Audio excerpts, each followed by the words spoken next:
super penting ini. Dan seperti biasa, aku nggak sendirian nih. Ada banyak teman-teman hebat yang hari ini akan menjadi narasumber kita. Dan karena tadi aku sudah memperkenalkan diri, tentunya nggak afdol dong kalau misalnya aku mengenalin mereka juga. Mungkin aku mau mengenalkan mereka mulai dari sebelah kiri aku. Say hi to Maria. Hai.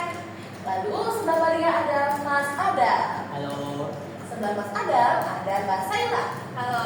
Dan yang terakhir bukan yang paling akhir yakni ada Barahma. Halo.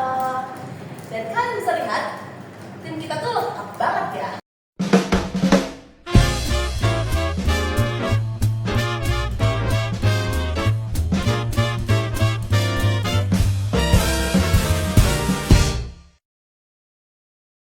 Pendengar setia pulang sekolah, topik kita hari ini adalah membahas tentang larangan tawuran, narkoba, dan miras. Yang sesuai banget nih sama materi kita di Mapel PAI pada bab 3. Kita akan bahas dari akar masalahnya sampai solusinya. Siap-siap diskusi yang mendalam ya.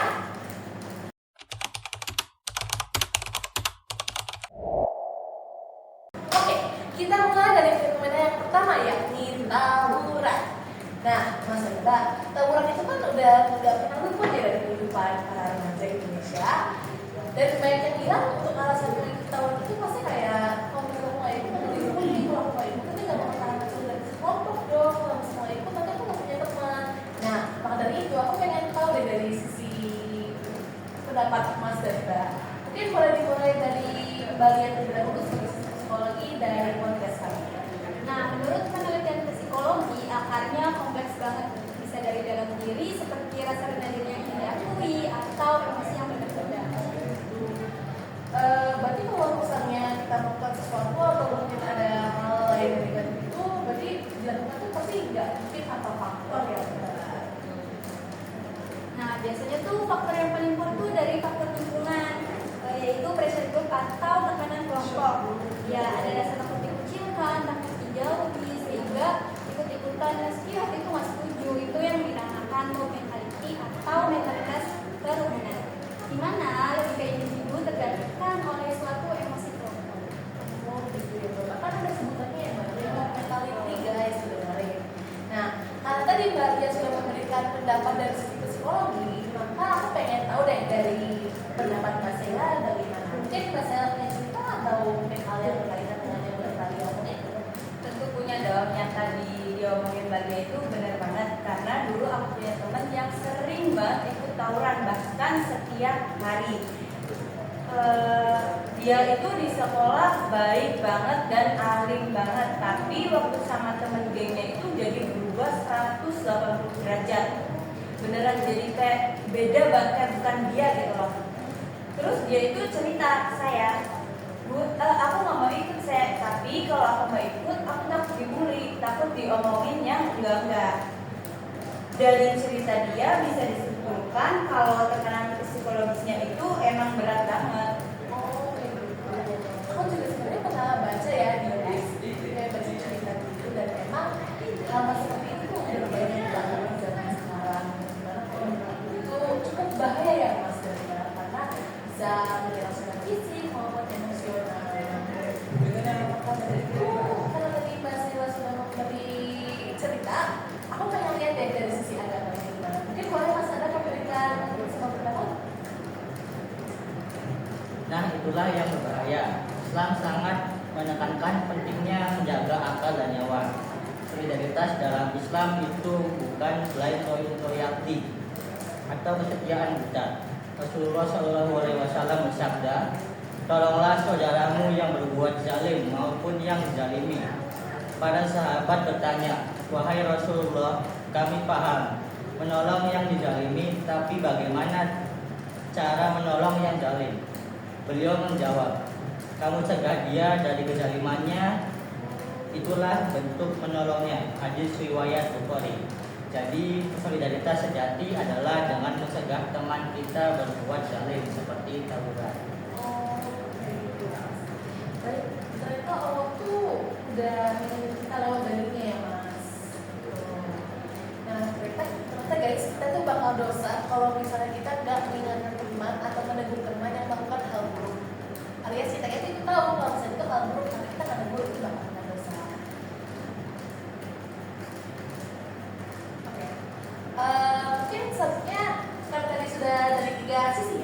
kita boleh sekarang ke Mbak Rahma. Aku pengen tahu pendapatnya dari sisi Mbak Rahma. Bagaimana? Oh iya Mbak, dan efeknya nggak main-main selain menyebabkan cedera fisik, trauma yang paling ngeri itu kalau ada sampai korban jiwa. Bayangin coba, misal seumur hidup hanya karena ikut-ikutan. Kalau aku sih nggak kebayang deh Mbak. Iya kan, masa depan yang cerah bisa hancur berantakan dalam satu malam. Kalau begitu aku pengen tahu deh, kalau dari sisi Mas Enda yang memiliki profesi masing-masing itu yang berbeda-beda dan sudut pandang yang berbeda-beda juga, aku pengen tahu gimana caranya kita untuk menolak ajakan selalu. Nah, kita harus bangun positive communication atau komunikasi yang tegas tapi tidak menyerang. Misalnya, kamu bisa bilang, gue gak ikut-ikut bro, gue sayang nyawa gue dan nyawa orang lain.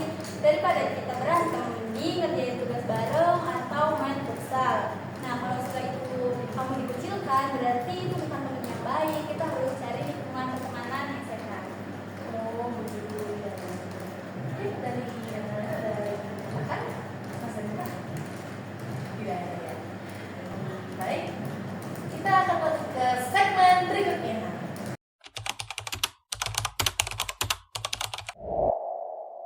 Oke, kita lanjut ke bahaya kedua yakni miras atau minuman keras. Sekarang tuh miras sudah makin mudah buat diakses ya Mas Enda, dan juga dikemas dengan image yang kekinian dan juga gaul.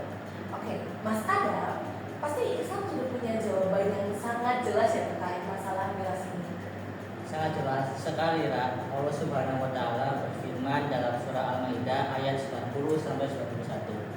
Wahai orang-orang yang beriman, sesungguhnya minuman keras, judi, bergurau berhala, dan memberi nasib dengan anak panah adalah perbuatan keji dan termasuk perbuatan setan. Maka jauhilah perbuatan-perbuatan itu agar kamu beruntung. Setan hanya ingin menimbulkan permusuhan dan kebencian di antara kamu melalui minuman keras dan judi, dan menghalang-halangi kamu dari mengingat Allah dan melaksanakan sholat. Maka maukah kamu berhenti? Allah sendiri yang bertanya kepada kita, maka maukah kamu berhenti? Pertanyaan yang sangat menggugah. Oh gitu ya Mas. Berarti sebenarnya Allah itu udah ngasih kita pilihan ya Mas, mau ikut jalan Allah atau mau ke jalan syaitan. Ya betul. Oh iya, jadi kalau tadi kan sudah kita minta pendapat Mas Adam dari sisi Islamnya ya. Sekarang aku pengen dengar deh dari sisi yang bahasa Islam. Pengalamannya. Iya, pengalamannya. Jadi aku tuh punya sepupu. Awalnya dia itu coba-coba minum alkohol karena diajak temen kerjanya. Katanya sih biar akrab, tapi sekarang dia malah kecanduan dan gak bisa lepas dari alkohol tersebut. Oh gitu ya Mbak. Terus sekarang dia gimana? Gajinya itu habis untuk beli miras, hubungan sama keluarganya juga rusak sih, dan prestasi kerjanya juga turun drastis. Dari luar kelihatannya dia itu fun aja, tapi sebenarnya hidupnya itu sedang hancur secara pelan-pelan. Ya Allah, gitu ya. Terus kalau misalnya kan sudah dapat cerita dan pengalaman dari Mas Ella yang kebetulan sudah banyak cepat mengalami hal seperti itu. Nah, kalau misalnya tentang hal terkait dengan miras nih, Mbak Lia, aku pengen dengar dari sisi psikologinya gimana? Miras itu mengandung zat etanol yang merupakan zat depresan bagi sistem saraf otak. Nah, dia itu merusak hati, otak, jantung. Terus tuh kayak sembuhnya juga lama gitu. Terus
tawarkan diri sebagai pendengar, dan yang paling penting ajak dia melakukan aktivitas. Jadi kita nggak boleh menjadi dia sendirian terpuruk ya Mbak ya. Harus diajak main. Jadi biar misalnya itu fresh berarti kayak gitu ya. Baik.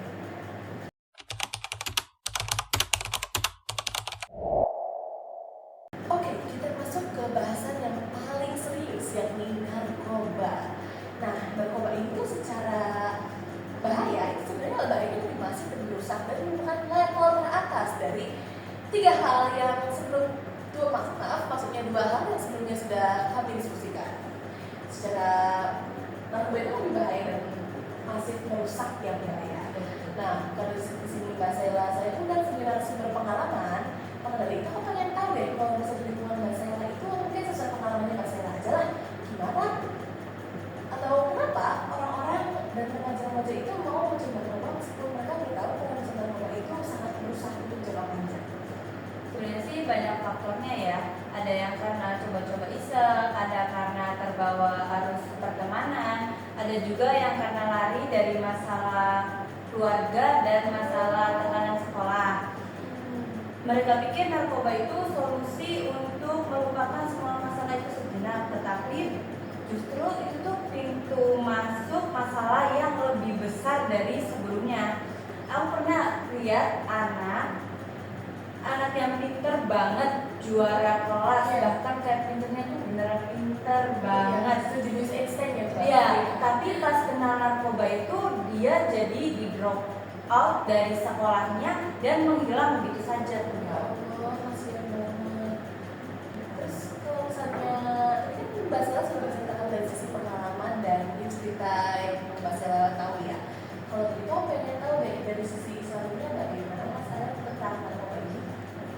Kalau menurut agama nih, Islam itu sudah menegaskan jika miras diharamkan karena merusak akal, maka narkoba juga lebih diharamkan karena kerusakannya melebihi miras.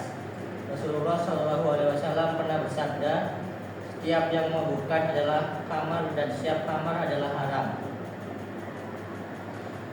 Nah, berarti kalau misalnya kaitan dari narkoba dengan miras, tadi Mas kan sempat menyebut miras juga ya. Itu kaitannya apa Mas? Nah, kaitannya sendiri itu narkoba adalah khamar modern yang daya memabukkan dan merusaknya jauh lebih dahsyat. Ini termasuk dalam perbuatan menjatuhkan diri sendiri ke dalam kebinasaan. Quran Surat Al-Baqarah ayat 195 yang dilarang Allah.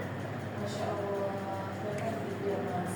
Baik, sekarang kita mungkin beralih ke sisi psikologi yang akan dijabarkan oleh Mbak Lia. Jadi gimana nih Mbak kalau misalnya untuk dari sisi psikologi untuk menanggapi narkoba ini?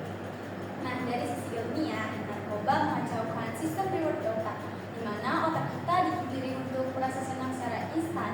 Jadi kayak hal-hal yang bikin senang itu udah nggak ada artinya lagi. Terus tuh kayak penyembuhannya juga sangat panjang sehingga perlu dukungan penuh dari keluarga dan lingkungan. Benar banget ya Mbak Lia. Terus kalau misalnya gimana caranya kalau misalnya kita mau membantu orang yang mungkin sudah terkontaminasi kasarnya atau sudah terjerumus ke hal seperti itu, mungkin bagaimana caranya kita mencegah? Mungkin mulai dari Mbak Rahma. Jadi pertama jangan jauhi, justru dia butuh pertolongan. Ajak keluarga dia untuk turun tangan cari informasi tentang mereka atau konselor kecanduan. Kedua, dukung dia secara emosional, katakan bahwa kita peduli dan yakin dia bisa sembuh. Prosesnya akan jatuh bangun, jadi kita harus sabar. Yang paling utama libatkan Allah dalam setiap langkah. Ajak dia untuk mendekatkan kepada Allah karena pertolongan Allah itu nyata. Seperti itu ya Mbak, baik-baik.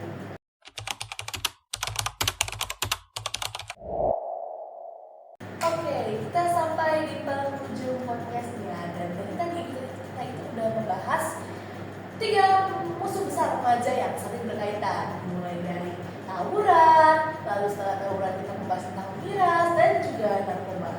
Nah, tadi kan kita udah ngebahas 3 musuh itu secara detail dari akar masalah sampai solusinya masing-masing yang Mas dan Mbak.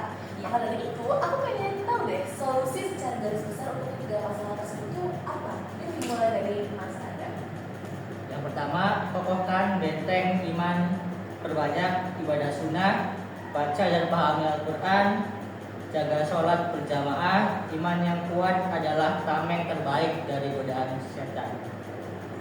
Nah, yang kedua, kenali dan kelola emosi. Kalau lagi stres, marah, atau sebagainya itu bisa curhat atau tulis di jurnal. Jangan lari ke hal-hal yang negatif ya. Yang ketiga, isi waktu dengan hobi dan prestasi. Fokuskan diri untuk melakukan hal-hal yang membuat kita berkembang seperti mengikuti lomba, belajar skill baru, dan berwirausaha. Dan yang keempat, jadilah duta kebaikan. Kita yang sudah paham harus aktif mengingatkan teman dengan cara yang baik. Sebarkan lewat media sosial atau diskusi ringan. Satu kata bijak dari kita bisa menyelamatkan masa depan teman. Nah, karena yang lain akhir kampus spesial kita sudah menambahkan solusi secara garis besar, aku sebagai host juga mau menambahkan solusi, yakni jangan lupa juga untuk mencari lingkaran pertemanan yang positif agar tidak menguras energi dan juga malah mengupgrade diri kita menjadi versi yang lebih baik. Nah, oke, kita sampai di kesimpulan, yakni kesimpulannya Islam datang bukan untuk membatasi namun untuk menjaga kita dari hal-hal yang dapat menguras mental dan juga fisik kita. Mari jadi remaja yang tidak hanya gaul tetapi juga berakhlak mulia, remaja yang tidak hanya pintar tapi juga bijaksana. Sekian episode podcast Pulang Sekolah kali ini. Terima kasih untuk Mas dan Mbak saya yang sudah menyempatkan waktu untuk menjadi bintang tamu spesial di acara podcast kali ini. Dan terima kasih juga atas diskusinya yang sangat luar biasa. Terima kasih. Dan terima kasih sudah menonton. Dan lalu jangan lupa subscribe dan share video ini ke teman-teman kalian. Bye.